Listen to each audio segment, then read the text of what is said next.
العظيم والصلاة والسلام على من كان نبيا وآدم بين الماء والطين أجمل الأجملين أكمل الأكملين سيدنا ومولانا محمد وعلى آله وأصحابه وأتباعه إلى يوم الدين أما بعد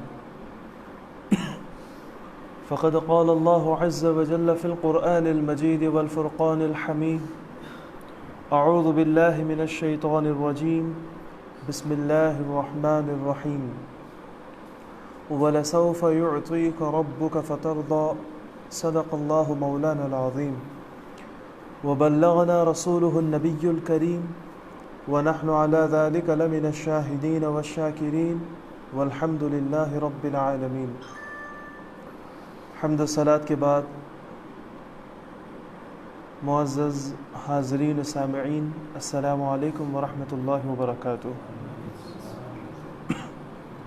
اللہ جل مجدہ کی توفیق سے اور اس کے احسان خاص سے ہم اور آپ آج کے اس مبارک علمی مجلس میں جمع ہیں تاکہ ہم اللہ اور اس کے رسول صلی اللہ علیہ وسلم کے متعلق کچھ باتیں سنیں اور سنائیں. دعا ہے کہ مولا تعالیٰ مجھے حق بولنے اور ہم تمام کو حق سننے، سمجھنے اور پوری زندگی اس پر عمل کرنے کی توفیق نصیب فرمائے. انہی دعائیہ جملے کے ساتھ آج کی یہ تقریر شروع کر رہا ہوں. حاضرین محترم، گزشتہ مجلس میں ہم والیوم الآخر یعنی آخرت کے دن پر، قیامت کے دن پر ایمان لانے کے متعلق باتیں عرض کرتے آ رہے تھے اور ہم نے باتیں عرض کیں. اسی کا تسلسل جاری رکھتے ہوئے آج یہ بتائیں گے کہ حشر کا میدان کیسے ہوگا اور اس وقت اللہ کے حضور کیا کیا چیزیں پیش ہوں گی. حاضرین محترم، میں آپ کو یہ بتایا تھا کہ حدیث کے اندر اللہ کے حبیب صلی اللہ علیہ وسلم نے فرمایا ہے کہ جب اللہ حکم فرمائے گا تو حضرت اسرافیل علیہ السلام سور پھونکیں گے. جب حضرت اسرافیل علیہ السلام سور پھونک دیں گے تو پوری دنیا ختم ہو جائے گی. پھر اللہ تبارک و تعالی حضرت اسرافیل علیہ السلام کو حکم دے گا کہ تم بھی ختم ہو جاؤ. پھر اللہ تعالی دوبارہ انہیں زندہ کرے گا، پھر سور پھونکنے کا حکم دے گا. پھر جب دوبارہ سور پھونکیں گے تو سارے کے سارے اپنے قبروں کے اندر سے اٹھ کر کے کھڑے ہوں گے اور سب سے پہلے اٹھنے والے ہوں گے محمد الرسول اللہ صلی اللہ علیہ وسلم، اور آپ کے ساتھ حضرت ابو بکر صدیق رضی اللہ عنہ اور سیدنا عمر رضی اللہ عنہ ان کے ساتھ ہوں گے. پھر حضور نے فرمایا جنت البقیع مدینے کے قبرستان کے لوگ اس کے بعد اٹھیں گے. پھر مکے کے قبرستان جنت المعلیٰ کے لوگ اٹھیں گے. پھر پوری دنیا سے لوگ اٹھ کر کے آئیں گے اللہ کے سامنے. اور جب اللہ تبارک و تعالیٰ کے سامنے سارے انسان جنات پیش کیے جائیں گے تو اس وقت اللہ تعالیٰ زمین کو تانبے کے بنا دے گا. زمین تانبے کی ہوگی اور بالکل سروں کے 1 میل فاصلے پر سورج ہوگا. سورج کی تپش، اس کی گرمی کی وجہ سے لوگ پریشان ہوں گے. خصوصاً وہ جن کے گناہ زیادہ ہیں وہ بہت ہی زیادہ پریشان ہوں گے. گناہوں کے اعتبار سے انہیں پسینہ نکلے گا اور اسی پسینے میں بعض لوگ ڈوب بھی رہے ہوں گے. اللہ تعالیٰ ایسے موقع پہ ہماری حفاظت فرمائے. زمین تانبے کی بنائی جائے گی. بعض روایتوں میں ہے کہ زمین روٹی کی بنا دی جائے گی. ہمارے یہاں جو روٹی چپاتی وغیرہ بنتی ہندوستان کے اندر، یہ روٹی چپاتی کی طرح نہ سمجھیں. حضور علیہ السلام کے زمانے میں جو روٹی اور خبز نام کی جو بنتی تھی وہ یہ موٹی موٹی ہوتی تھی. مطلب یہ ہے حضور فرما رہے ہیں کہ بعض لوگوں کے لیے زمین روٹی کی طرح بنائی دی جائے گی. مطلب یہ ہے کہ زمین نرم ہو جائے گی. ان کے لیے قیامت میں یہ حشر کے میدان میں تکلیف نہیں ہوگی. نیچے بالکل پیر رکھنے کے لیے نرم جگہ ان کی ہو جائے گی. یہ کن کے لیے ہے؟ انبیاء علیہ السلام کے لیے. بعض لوگ سواریوں پہ اٹھیں گے، بعض لوگ سواریوں پہ اللہ کے سامنے آئیں گے. حضور نے فرمایا کسی کی سواری پہ 10 آدمی ہوں گے، کسی کی سواری پہ 2 آدمی ہوں گے، کسی کی سواری پہ کوئی تنہا چل کر کے آئے گا. تو حضور کے سامنے آئیں گے، سارے کھڑے ہوں گے. اس وقت نہ کسی کے جسم پہ کپڑا ہوگا، نہ کسی کے سر پہ کوئی ٹوپی ہوگی، نہ کسی کے پیر پہ کوئی جوتے ہوں گے، حتیٰ کہ کسی کا ختنہ بھی نہیں کیا ہوا ہوگا. جس طرح ماں کے پیٹ سے انسان پیدا ہوتا ہے اسی طرح وہاں پہ اٹھے گا. اور اللہ تبارک و تعالیٰ کے سامنے سارے کے سارے عرض ہوں گے، سارے کے سارے حاضر ہوں گے. اس وقت اللہ تبارک و تعالیٰ، جیسا کہ قرآن کریم میں اللہ نے وعدہ فرمایا ہے، اپنے حبیب صلی اللہ علیہ وسلم کو ایک حوض عطا کرے گا، اس کا نام ہوگا کوثر. اللہ تعالیٰ قرآن میں فرماتا ہے اِنَّا أَعْطَيْنَاكَ الْكَوْثَرَ، سورہ کوثر کی پہلی آیت ہے. اللہ فرماتا ہے اے محبوب، یقیناً ہم نے تمہیں کوثر عطا کیا ہے. یہ کوثر ایک حوض کا نام ہے. اب یہ حوض کتنا بڑا ہوگا؟ اللہ کے حبیب صلی اللہ علیہ وسلم فرماتے ہیں، اور ہمارے عقیدے کی کتابوں کے اندر بھی، شرح عقائد جیسی کتابوں کے اندر موجود ہے کہ شرح عقائد کے اندر موجود ہے کہ وہ جو حوض اللہ تعالیٰ اپنے حبیب صلی اللہ علیہ وسلم کو دے گا، حوض سمجھتے ہیں نا، پانی کا حوض. جی، تو حوض جو رسول اللہ صلی اللہ علیہ وسلم کو عطا کیا جائے گا، اس حوض کی لمبائی 1 مہینے کی مسافت کی ہوگی. 1 مہینہ اگر چل کر کے جائیں گے تو جتنی دوری تک انسان چل سکتا ہے اتنی مسافت حوض کی ہوگی. اور حضور علیہ السلام فرماتے ہیں وہ 4 کونی حوض ہوگا، اسکوائر شیپ میں ہوگا، اور ہر کونا برابر رہے گا. اسکوائر ہے تو ظاہر سی بات ہے کہ برابر رہے گا.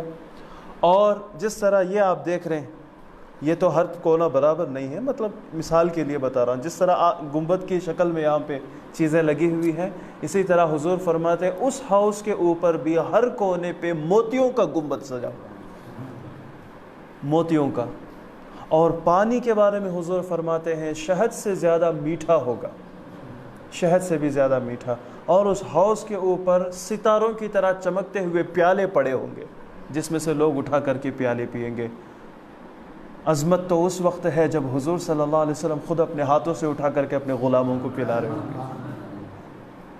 ساری امت دوڑ کر کے حضور کے پاس بھاگے گی. اس وقت حضور صلی اللہ علیہ وسلم، رسول اللہ جب حوض کوثر کے بارے میں بیان فرما رہے تھے تو صحابہ نے پوچھا یا رسول اللہ، اس وقت تو لوگ بے شمار ہوں گے جس میں حضرت آدم علیہ السلام سے لے کر آپ کی امت تک کے سارے لوگ جمع ہوں گے، آپ ان میں سے کیسے ڈفرینشیٹ کریں گے، کیسے پہچان لیں گے کہ یہ تمہاری امت ہے؟ حضور علیہ السلام نے فرمایا میری امت کو میں وضو کے لیے جب وہ پانی پہ ہاتھ رکھتے ہیں تو اللہ تعالیٰ ان کے وضو کے جگہوں کو روشن کر دے گا، برائٹ کر دے گا، میں اسے دیکھ کر پہچان لوں گا کہ میری امت ہے. حضور علیہ السلام نے فرمایا حوض کوثر پہ تمہاری پہچان وضو سے ہوگی، اس لیے جو چاہے جتنا مرضی وہ اپنے جسم کو بھگو لیں. اسی لیے حضرت ابو ہریرہ رضی اللہ تعالیٰ عنہ کی عادت تھی، وہ یہاں تک نہیں دھوتے تھے، اپنے کپڑے کو یہاں تک اٹھا لیتے، یہاں تک دھوتے تاکہ زیادہ برائٹنس نظر آئے. ایسے دیوانے ہوتے تھے صحابہ اکرام، سبحان اللہ. حضور علیہ السلام فرماتے ہیں کہ وضو کے پانی سے تمہارے اندر جو روشنی ہوگی، خوبصورتی ہوگی، میں اس خوبصورتی کو دیکھ کر پہچان لوں گا کہ یہ میری امت ہے. اور بعض لوگ حضور کے قریب حوض کوثر کے پاس پہنچیں گے پانی پینے کے لیے، لیکن انہیں فرشتے روکیں گے. وہ کون ہوں گے؟ حضور علیہ السلام کی امت میں بدعتوں کو پیدا کرنے والے لوگ ہوں گے، جنہوں نے دین کے نام پر دین کے علاوہ کوئی کام شروع کیا ہے. دین کے نام پر دین میں سے نہیں تھا، نیا کام شروع کر کے بس دین کا کام بنا کر کے انہوں نے چھوڑ دیا کہ بھائی اب یہ دین کا کام ایسے کرو. تو ایسے جو بدعات ہوں گے، بدعات کے کرنے والے اور بدعات کے اوپر عمل کرنے والے، ان کی تائید کرنے والے، ان کی خدمت مدد کرنے والے، یہ سارے کے سارے جب حضور کے پاس آئیں گے تو انہیں فرشتے بھگا دیں گے کہ تم ان کے پاس نہیں آ سکتے. حضور کی پاک شریعت، حضور کے پاک دین کو تم نے بگاڑا ہے، حضور کے دین کی شکل کو تم نے بگاڑا ہے، اس لیے کہ تم نے دین کا نام بتا کر یہ وہ سارے کام کیے ہیں جو دین میں سے نہیں ہیں. اس لیے ہمیں بچنا چاہیے ہر اس کام سے جو دین میں سے نہ ہو، ہر اس کام سے بچنا چاہیے. بہرحال حوض کوثر اللہ کے حبیب صلی اللہ علیہ وسلم کو دیا جائے گا. اور ساتھ ہی ساتھ نبی کریم صلی اللہ علیہ وسلم یہ بھی فرماتے ہیں کہ قیامت کے دن نامہ اعمال لوگوں کے تولنے کے لیے اللہ تعالیٰ ایک میزان لائے گا. میزان، ترازو. ہمارے نامہ اعمال جب اللہ کے سامنے کھلیں گے، ہماری نیکیاں بھی ہوں گے، ہماری برائیاں بھی ہوں گی، تو ظاہر سی بات ہے نیکی اور برائی تولنے کے لیے ایک میزان، ایک ترازو کی ضرورت ہے۔ تو اللہ تبارک و تعالیٰ ایک ترازو نصب کرے گا، ایک ترازو لائے گا۔ اب اس ترازو کے اوپر کیا ہوگا؟ اس کے دو پلڑے ہوں گے جیسے دنیا کے ترازو میں ہوتے ہیں۔ ایک پلڑے پہ اللہ تعالیٰ نیکیوں کو رکھے گا اور دوسرے پلڑے پہ گناہوں کو رکھے گا۔ فرق اتنا ہے کہ دنیا میں اگر کسی پلڑے پہ بھاری چیز رکھ دی جائے، جس پلڑے پہ وزندار چیز ہو، وہ نیچے جاتی ہے یا وہ پلڑا نیچے جاتا ہے یا اوپر آتا ہے؟ نیچے ہوتا ہے۔ لیکن قیامت کا اس کے دنیا کے برخلاف ہوگا۔ اگر نیکی کسی کی زیادہ ہوگی تو نیکی نیچے نہیں جائے گی، اوپر کو اٹھے گی۔ پلڑا بھاری ہو جائے گا تو دنیا میں نیچے جاتا ہے نا، لیکن آخرت میں اس کے برخلاف ہوگا، یہ اوپر کو اٹھے گا۔ امام احمد رضا فاضل بریلوی رحمۃ اللہ تعالیٰ علیہ کی تحقیق کو نقل کرتے ہوئے بہار شریعت کے اندر یوں ہی لکھا گیا ہے کہ دنیا کا معاملہ جیسا نہیں ہوگا، آخرت میں معاملہ کچھ عجیب ہوگا۔ ترازو لگایا جائے گا، نیک اعمال زیادہ ہوں تو وہ نیچے کو نہیں جائے گا، وہ اوپر اٹھے گا، گویا کہ وہ خوشخبری دے گا کہ تمہیں مبارک ہو، جنت ملی ہے۔ تو حوض، ساتھ ہی ساتھ میزان یعنی ترازو، یہ بھی لگائے جائیں گے، اور اللہ تبارک و تعالی صراط قائم کرے گا۔ پل صراط، پل، برج، صراط راستے کو کہتے ہیں، پل برج کو کہتے ہیں۔ ہم ان دونوں لفظوں کو ملا کر کہتے ہیں پل صراط۔ تو پل صراط، یہ کیا ہے پل صراط؟ پل صراط اللہ تبارک و تعالی قیامت کے دن ڈالے گا جہنم کے اوپر، اور اگر کوئی کراس کر کے چلے جائے تو آخر میں جنت اسے رہے گی۔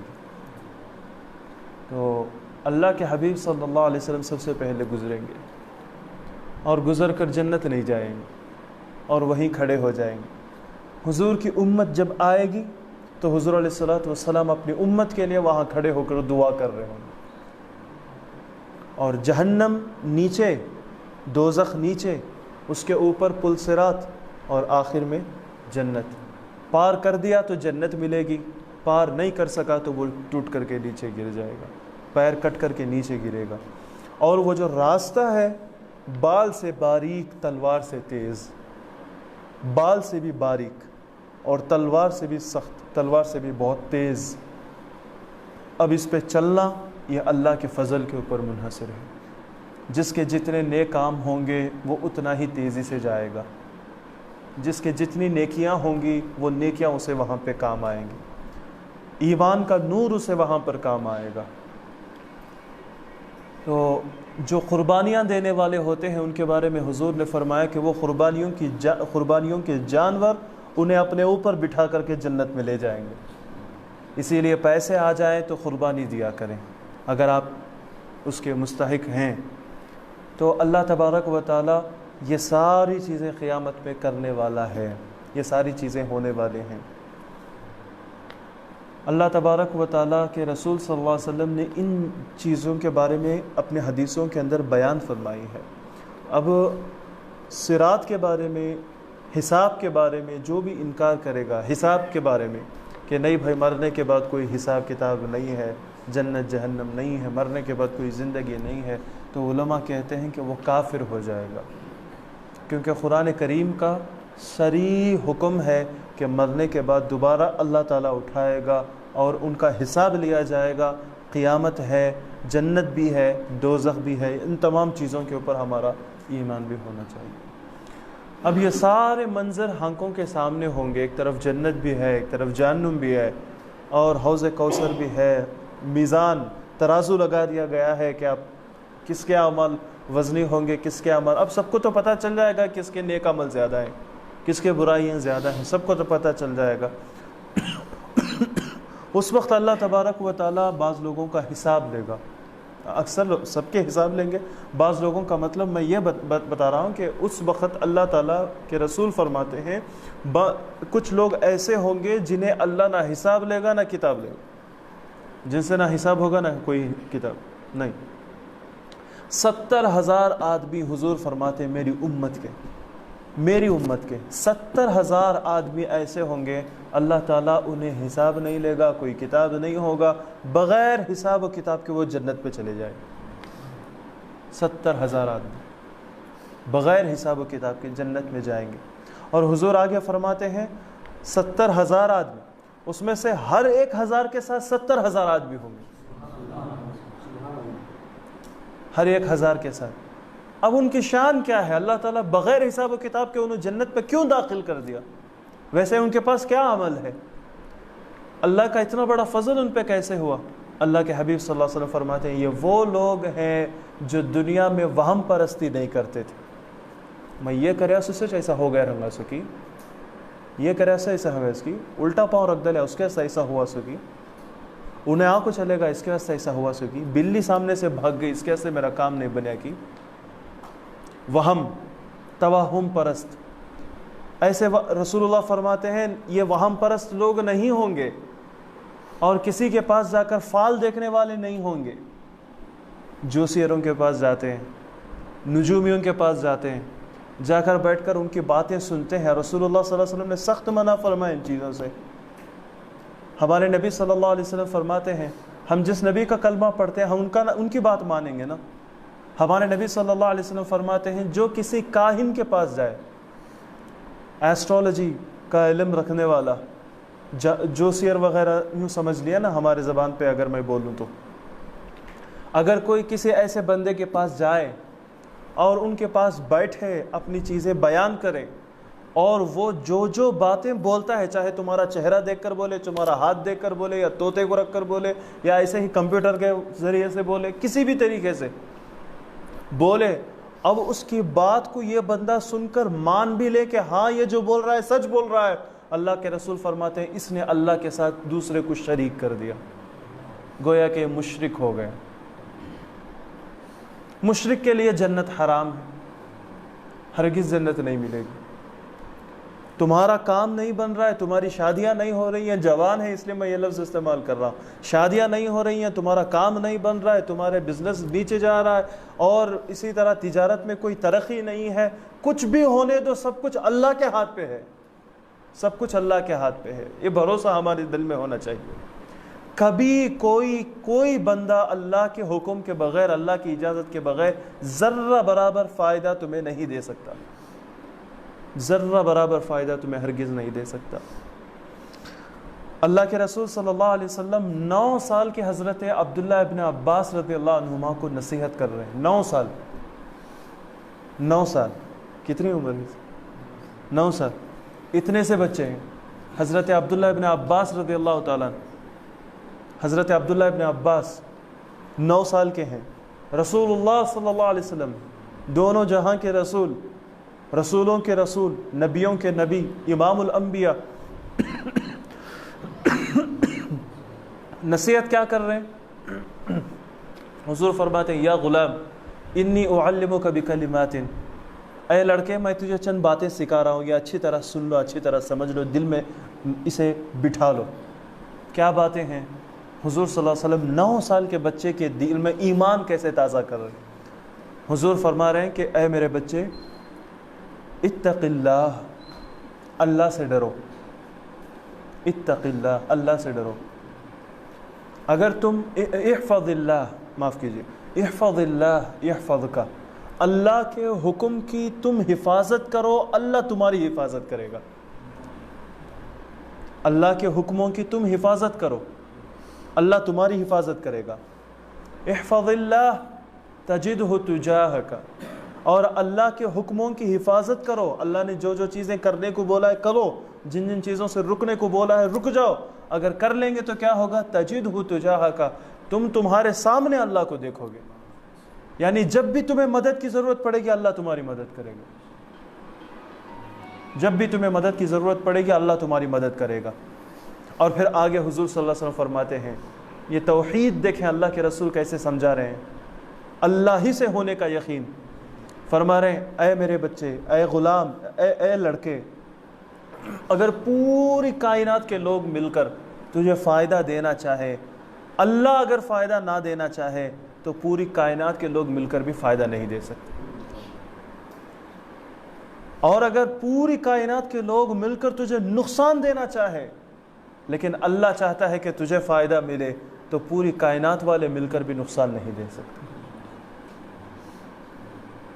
یہ توحید اللہ ہی سے ہونے کا یقین بچے کے دل میں گاڑا جا رہا ہے، 9 سال کے بچے کے اندر۔ اب بتاؤ یہ بچہ جا کر کے کسی جوسیر سامیان کے پاس جا کر کے بیٹھے گا؟ وہ تو صحابی ہیں ان طرح کی چیزوں سے وہ پاک ہیں، لیکن اگر اس طرح ہم بچوں کے اندر یہ چیزیں پیدا کر دیں تو وہ کیا کسی بھی منزل پہ کسی بھی موقع پہ جا کر کسی دوسرے خدا کو مانیں گے؟ تو ہمارے اندر ایسا ایمان مضبوط ہونا چاہیے، ہمارا یہ اعتقاد ہونا چاہیے۔ اللہ کے حبیب صلی اللہ علیہ وسلم نے فرمایا یہ لوگ وہ ہیں جو توہم پرستی نہیں کرتے، یعنی یہ ہو گیا وہ ہو گیا، شاید اس واسطے میرا کام نہیں بنا، ایسے سوچنے والے لوگ نہیں ہیں۔ اور اسی طرح یہ لوگ ایسے جادوگروں کے پاس، ایسے نجومیوں کے پاس، ایسے جوسیروں کے پاس جانے والے بھی نہیں ہیں۔ پھر ہیں کون جنہیں بغیر حساب و کتاب کے اللہ تعالیٰ جنت میں بھیج دیا؟ اللہ کے رسول فرماتے ہیں وَعَلَى اللَّهِ يَتَوَكَّلُونَ، اللہ پہ بھروسہ کرنے والے لوگ، اللہ پہ بھروسہ کرنے والے، اللہ پہ بھروسہ رکھتا ہے تو اللہ تبارک و تعالیٰ بغیر حساب و کتاب کے اسے جنت میں داخل کرے گا۔ تو یہ تو چلے جائیں گے، اب باقی لوگوں کے لیے حساب و کتاب کا دروازہ کھل جائے گا، سامنے ترازو رکھ دیا جائے گا، اس وقت پریشانی ہوگی، پھر کون شفاعت کریں گے، اس وقت کیا حال ہوگا۔ انشاءاللہ ہم آئندہ مجلس میں ہم آپ کے سامنے یہ چیزیں بیان کریں گے۔ دعا ہے کہ اللہ تبارک و تعالی ہمیں عمل کی توفیق نصیب فرمائے۔